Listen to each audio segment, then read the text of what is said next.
Welcome to Across the Table, the podcast of Hannibal the Magician.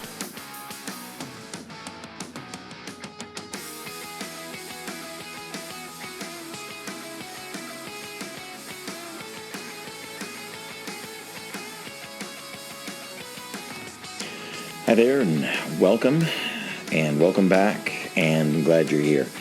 It is just after Thanksgiving, day after Thanksgiving in 2024, and we had a very successful, busy season up here at the Stanley Hotel, and I am exhausted from the work, but I'm really, really grateful to get to do what I love to do. If you want advice on how to be successful, show up. Show up, do the work, use the gift you've been given. It's yours. It's yours for the taking. It's yours for the using. Irma Bombeck, who was an advice column writer for a very long time, and she was more of a satirist, I guess. She was a writer, in any case, one that I knew or read a lot of when I was growing up. She once said during an interview, the question came to her, "What will you do when you stand before your Creator? And your Creator asks you, what did you do with the gift that I gave you?" And she said, "I will very confidently tell them that I used it. I used it all, and I used it all up." And that's my goal. That's my goal for the whatever awaits us beyond this life. I hope to be true to what I have been given. And anyway, I'm having a blast while doing it. I am dancing my dance. I wanted to talk a little bit today just about Across the Table. This came to me initially when I was writing the book, my first book, Across the Table. And I discovered, or just in meditation and thinking about it, realized that most of the most important conversations that I've had in my life and most of the important work that I've done has been across a table, either from friends or family, deeply loved ones, or complete strangers. There's been a place for me to put my hands. There's been a place for me to show my work, and it's been on a table on the opposite side of someone else. The very first of those encounters was every Sunday at my grandparents' house. We would all, the whole family lived in or near Charlotte at the time, and we would all gather on Sunday afternoons after church because, church. It would be me, my mom and my dad, my younger sister Pam, my Aunt Helen, and her husband, my Uncle Angus. Everybody called him Mac, but in my mind, I always thought of him as Uncle Angus. My Uncle Andrew and his wife Faye, my Aunt Faye. Aunt Faye and Uncle Andrew had two boys, Jay and Steve. Steve and I were very, very close in our teenage years. We were good friends. Angus and Helen had John and Sybil, my cousins, John and Sybil, and of course my grandparents.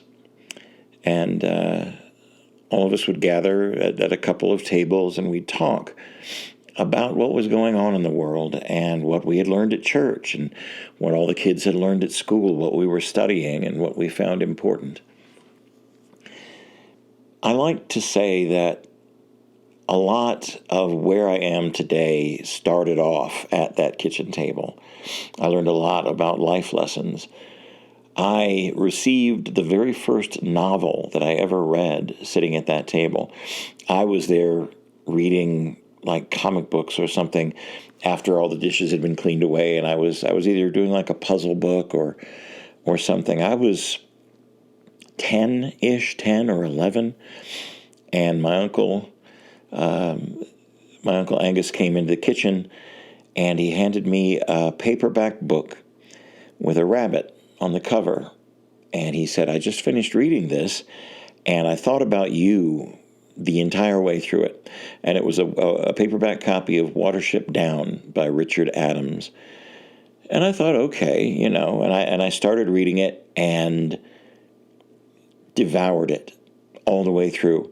It is basically a story about the power of storytelling and the heart of a storyteller. And it really clicked with me. It really gave me a purpose. it gave me a story to tell, and it taught me how to tell it. And a couple of years ago, about 5 or 6 years ago, I guess, someone anonymously gifted me a first edition hardback cover of that book, because I tend to talk about it a lot. If you want to talk about a book that changed your life, that one certainly did for me. It was at that kitchen table that my mother first decided that a young gentleman ought to know how to dance.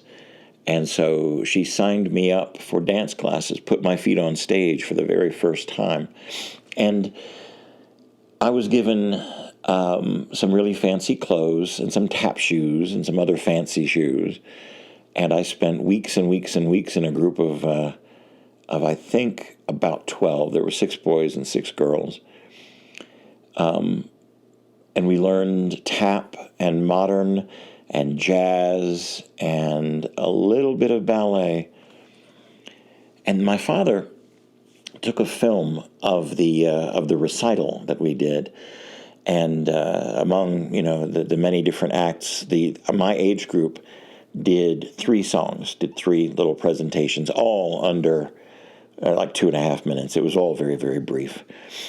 But if you look at this film, especially the very first dance, we all walk out on stage, and we were supposed to walk along the side of the curtain and then turn and face the audience and then take 3 steps forward and begin the routine when the music started.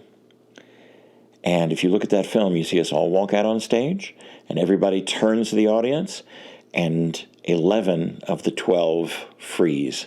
Just totally freeze up, and their eyes get big, and one starts crying, and then the music starts, and they start looking at their feet, and they start trying to not die of stage fright, and they try to keep up with the music and remember what their moves are supposed to be. And I do remember looking over and seeing our teacher standing in the wings doing the moves, doing, big smile on her face and doing the moves that we were supposed to be doing. But the 12th person in that line took 4 steps forward, all the way to the edge of the stage, right where the spotlight was, and did his own routine, made up his own moves to the beat of the music, sang out loud with the songs, really tried to pull all the attention in the room to himself. And that was me. That was my first experience on the stage. I saw, when we turned and looked at the crowd, I saw enthusiastic people that I just wanted to make happy. I honestly remember that being my only emotion. Man, if I could make them happy, if I could make them laugh, that would be just really amazing, right? And the first song ends, and everybody claps. I mean, there's a lot of laughter because clearly I'm being a clown, and it was obvious that it wasn't planned to be that way. And for a moment, I thought, oh, I'm going to be in trouble because I didn't do what I was supposed to do. And I don't remember if I got in trouble or not. But they clapped, and I didn't expect that. I did not expect there to be applause. It was the first time I'd really ever heard it, and it was directed towards us, towards me, and it was a feeling I thought, I want this all the time. I made them happy, and they're showing me that they're happy, and I think I've been chasing that ever since.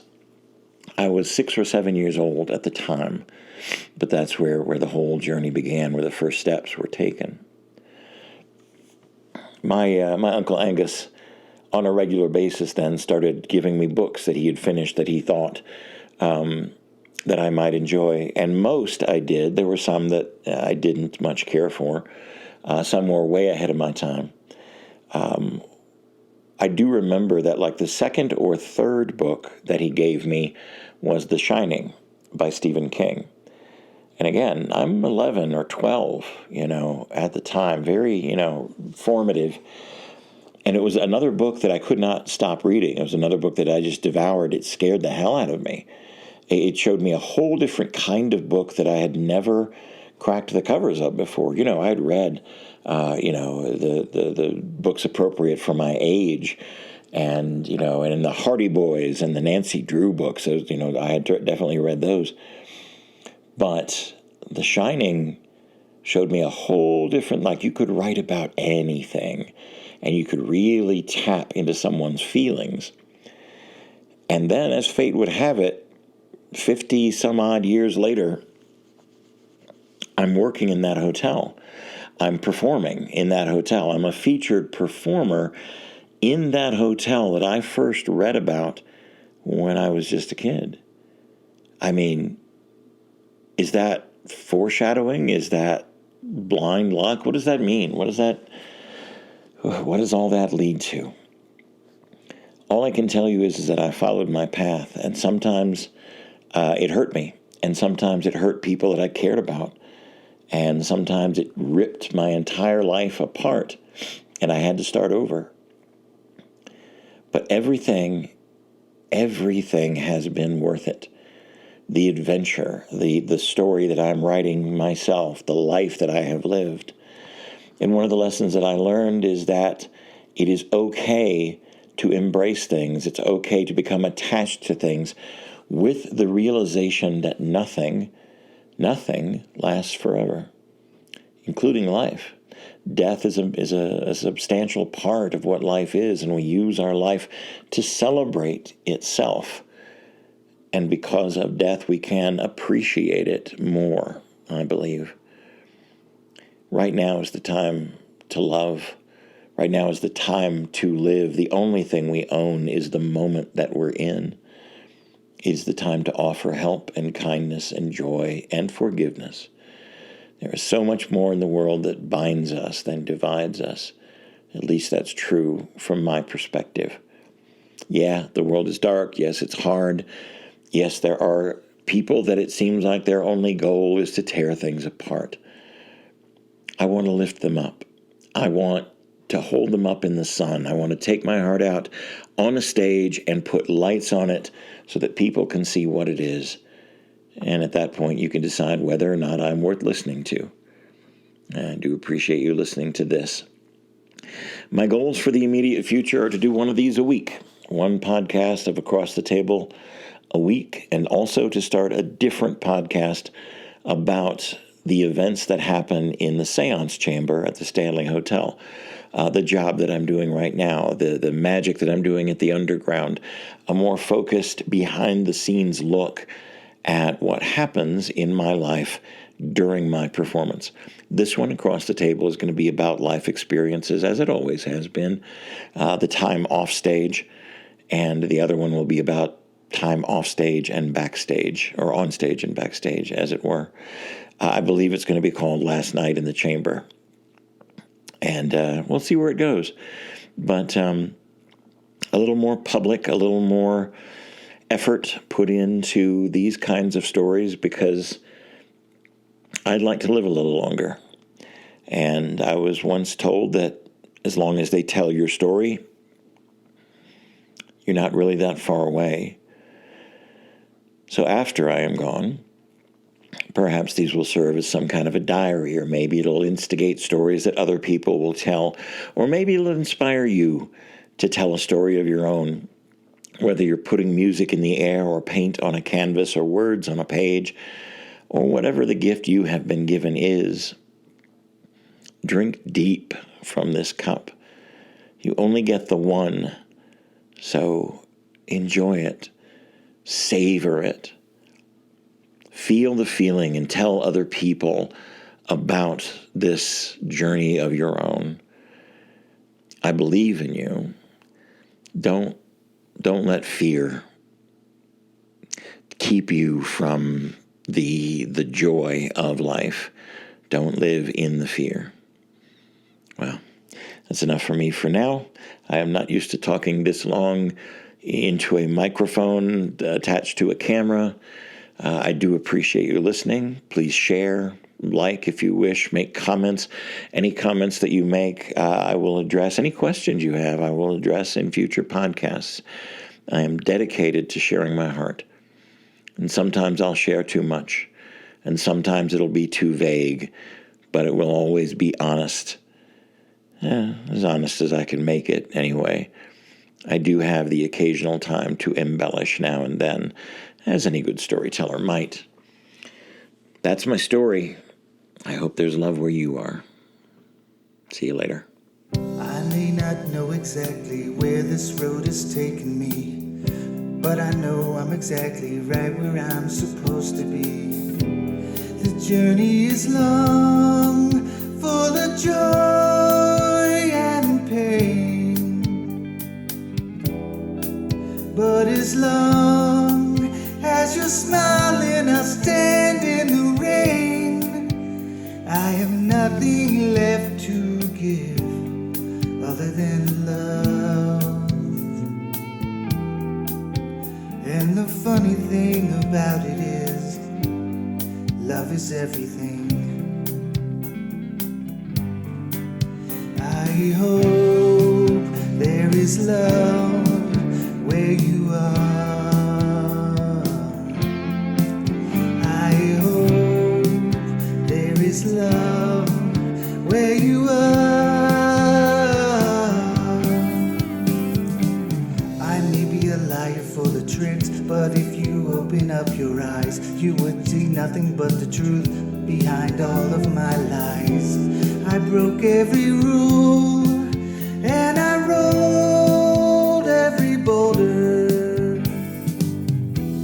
I carried the weight of the world on my shoulder. There is nothing left to give other than love. And the best part about it is, love is everything. I hope there is love where you are. I hope there is love where you are. I hope there is love where you are. I hope there is love where you are.